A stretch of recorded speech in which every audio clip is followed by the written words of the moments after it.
Living overseas is quite hard for a lot of people, especially Americans. Even going overseas on vacation can be a trouble. And sometimes people will scam you, especially locals, you know what I'm saying? Because they know you don't understand what's going on. Luckily, hopefully, before you go to these places, you'll have some Americans that can help you out. And this is exactly what a brother did. He was someplace, he saw some American black sisters there on a cruise or whatever. He was trying to help them out, but man, it was all bad. They ended up begging. We're gonna go ahead on and check it out. And shout out to the TikToker who created the content, Zariah Keyworld. I have no idea why black women are coming to Colombia until I asked. But that was after this. There was one time I went to Cartagena. I'm very much known there.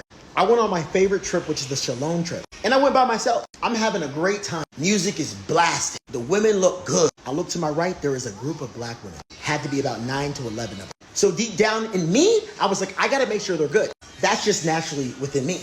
They're in a whole nother country. They don't speak the language. And they don't know that in Shalom, those guys aim for the women so they can take advantage and take money from them. So this is a good point. The brother is saying that just like, the passport bros or brothers go to the DR and look for, women, the booty clapping sounds, do all that. It's similar stories that go on with American women, African-American women, going to places like Jamaica, even Dominican Republic. Guys target them because they know they have money. There's even a story I'm about to drop where a lady was, dealing with a Dominican man. She moved him to the States and, basically they divorced within 2 weeks. So this stuff does happen for, American women. They are targets, even in Africa, right? So people will try to take advantage of them. So he's trying to basically help them out. So I went to them and told them about the prices, told them, hey, make sure you get the prices and write them down, because at the end, they will throw some extra 100,000 pesos on you and you have nothing to use as proof. I connected with one of the girls. She was really cute. We was talking, we was kind of caked up. Bill came for the table. You can tell everything I said was coming true. So they come to me and say, why did they overcharge on this? I was like, I told you, get the prices. Stop getting so belligerent drunk and get the prices. So me being the person that I am, I reach into my bag and give them 300,000 pesos. That's 75 US dollars. Now in US, that's not a lot, but in Colombia, that's big time. I said, don't worry about it. Take this. They grabbed it. One of them said, thank you. The other ones looked at me like, oh, this is what you should do, and it's giving. Well, I was by myself at Shalom. I realized I don't know how I'm getting back because the tour I was with kind of dipped. I asked the group, I said, can I talk to whoever is running y'all boat? I will pay them and they can take me back to shore. And that's what I did. I went to the captain. I paid him 250,000 pesos, which is about $60. And I sat in the front right next to the cutie, right? So we're just chopping it up, but then I can see across. Something was brewing. Their total bill came and it was like 1.2 million, like $300. And I'm just sitting up there by myself and I noticed the men are in the back. So basically, check this out. He just gave them some money. I don't even think he was a part of their bill. And did you notice the part where he said they wasn't even appreciative, only one? So basically, he's trying to get back home now, as you can hear, and they got another bill. Going crazy. I bet you they broke. Let's get into it. And I noticed the men are in the back, but I'm the only man in the front. One of the girls starts looking at me. She said, why are you here? And I was like, I just paid to be on this boat so I can go back to shore. Mm-hmm. She was like, you see these women over here stressed about this bill and you ain't going to do nothing about this? What? I didn't even know I had to do that. Yo, my man said, what? Let me just say this, right? The brother already gave him some money. And like I said, entitlement is crazy, man. I've been on dates before. This happened at least one time. Story time music. I'm out with this lady. I told her to come meet me. She brings a friend. I'm like, what? So the lady orders whatever they want. So the first time I paid for it, right? I was simping, right? I never even got the cheeks. The second time they did it, I went right to the bathroom and left. Like, who do you think you are that some man is supposed to give you their money that they work hard for? But whenever you get some money with your thirsty ass, you don't never want to do anything for anybody. This is why dudes ain't getting married, I promise you. I didn't even know I had to do that. So then she starts going on. In my mind, I'm just like, does she know she in Colombia? I can uppercut you right now, then pay the boat off.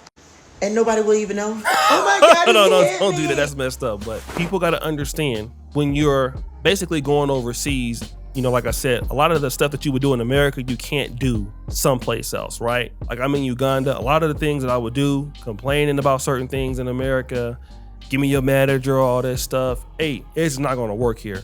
So you have to really be mindful of how you talk to people when you're not in America. People will give you a Negro wake-up call. I've got mines a few times here, so in Poland especially, it doesn't work. Oh my God, he hit me. No, they didn't, because I paid everybody. But no, I just sat there and took it. Then the chick I was talking to looks over and was like, if you got it, you could have just paid it. And I'm like, word? Yeah, get rid of her right now. Get rid of them right now. Gold diggers, grifters. This is why nobody deals with some of y'all. They were like, well, you're the man. I'm the man. I got to pay your $300 bill. I just met y'all and I gave y'all $75 earlier. Right. And I just met y'all. Right. She was like, well, if you ain't going to add in, then you're going to get off our boat. I was like, I'm not getting off shit. All the girls are rallying. Shout out to the one queen. There was one that stood up and said, wait, hold on. He did help us out a lot. Man, they shut her down quick. You know how the herd mind is. If you ain't agreeing with them, right, you and I. That girl thing is a lie. They right. sent her in the back of the boat too. So I'm sitting up there uncomfortable. I got a bunch of ratchets going on, talking under their breath about me. They was like, you better get off my friend. So I put my arm away. And in my mind, I'm just like, I got to get off this boat. I don't want to crash out. She's like, you got to go to the back of the boat. I was like, I ain't going nowhere. I paid to be here. This is our boat. Well, actually, you haven't paid your bill. Like, how you get a boat and then you broke? That happens so many times, man. It's not just American women I see this with. It's just you have something and you want to plan something off somebody else's money. It happens at brunches too. Storytime music. Look, you don't know like a lot of brunches that go around the world. Sunday, like day parties, brunches like that. Chicks come to these things, order a bunch of stuff. All right, they might know the male promoter, don't want to pay and try to leave. Don't have any money. You know what I'm saying? Run the bill up, get all kind of bottle service and everything. That happened to one of my homeboys out here. He had a brunch in a real nice hotel. Chicks came through there, ordered hella Patron shots, all kind of stuff, man. Left the dude there with the bill, dusty and broke, and was like, and? I gotta use the bathroom. So I'm thinking in my mind, I gotta stand up with all of these hyenas already upset with me because I'm not paying their bill. But it got to the point where I was like, I gotta really use the bathroom. And there's no bathroom on the boat. So you gotta use it in the ocean. So I gotta stop the boat. I got to the point I needed to go. I went up to the guy and said, hey, look, I'll give you an extra 100,000 pesos, stop the boat. And I gotta use the restroom. They was like, bet, these are Colombians. They gonna stop. 100,000 pesos? Are you serious? Shoot. I used the bathroom. Wait, let me back up real quick. I accidentally stumbled because remember the boat was moving. That same girl that's pissed that I did not, because she was like the ringleader. She was like the ring leader. She was like, he fell on purpose. Who the fuck falls on purpose on a moving boat? And then that same girl that stood up for me before was like, no, he's an accident. They shut her down quick. After I used the bathroom, I sat in the back and I was like, I gotta tell the world about this. And I just kept my mouth closed until now. So I don't know why black women are coming to Colombia, but I think they're coming to Colombia for the same shit in the States. They're looking for men to pay for their shit. And I've heard from other guides, they're coming to give men an option in Colombia. You can either f with the Colombians or them. And to be honest, nobody f with them. We don't want them, just the American ones. Shout out to Kenya. But that was the day that I officially said no more. I will never date, never take serious, never even share my resources. When I see them now in Cartagena, I'm like, burn. And I'm gonna let them get taken advantage of. I'm sorry. But now for you, if you guys need help, I got you. So yeah, man, that's messed up. Like I said, some people can make you not want to help them anymore. And especially, you get these ladies out there that, feel like somebody, and he's trying to be nice, should try to contribute. That definitely can happen, man. Especially ladies from the community can definitely do that. So guys, like I will tell you, don't just be nice to folks just because, a lot of times we want to help people from the community because we from the community too.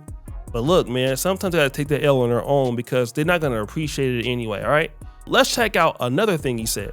I agree. They cannot take that attitude everywhere. But what's wild was after I told them that, check your amounts and all different type of stuff, they did it too late. So then the guys come over and start, giving the checks. and they're going off on the guy. That's the reason why I reached in and just gave them the 300. How are you going to argue with the guy and you agreed on that price? Just because I told you after the fact, now you're upset. So therefore I said, you know what? Don't even argue about it. I reached in my pocket, my bag, grabbed 300,000 pesos and gave it to them so that they don't have that argument. And then I said after this, don't let it happen again. Because at the end of the day, if you agree on the price, you agree on the price. But no need for you to get belligerent and screaming and wailing arms just because I told you guys. So basically, as you know, the guy scammed them, raised the price. It's common that happens, right? Colombia, it could even happen here. Not really like that. It's not like that, but it could happen. People could scam you. The reality is that they've been scammed, so they have the right to be upset about it. The problem is that you can be right and still get your ass whooped in these foreign countries. I mean, man, I've been scammed many times, man. And if you start getting upset about you being scammed, look at you as the problem. Wow. I had one guy who scammed me for like $1,700 before. I confronted him about it. Wow. This is your attitude towards me. Like, he basically was deflecting off of everything that he did wrong. You know what I'm saying? He's basically deflecting on what mistake that he made. But that's what they do. So a lot of women, if you're not there with your men and you start having this issue where you start getting upset at people and being belligerent, which you should be because you're right, but because you're in a foreign place, those guys can do anything that they want to you and you don't have any defense for yourself. So you gotta really watch how you move overseas in these countries when you don't really know how people are truly built, man. So again, shout out to everybody. Subscribe, hit the bell, another episode of Fair Use. We out.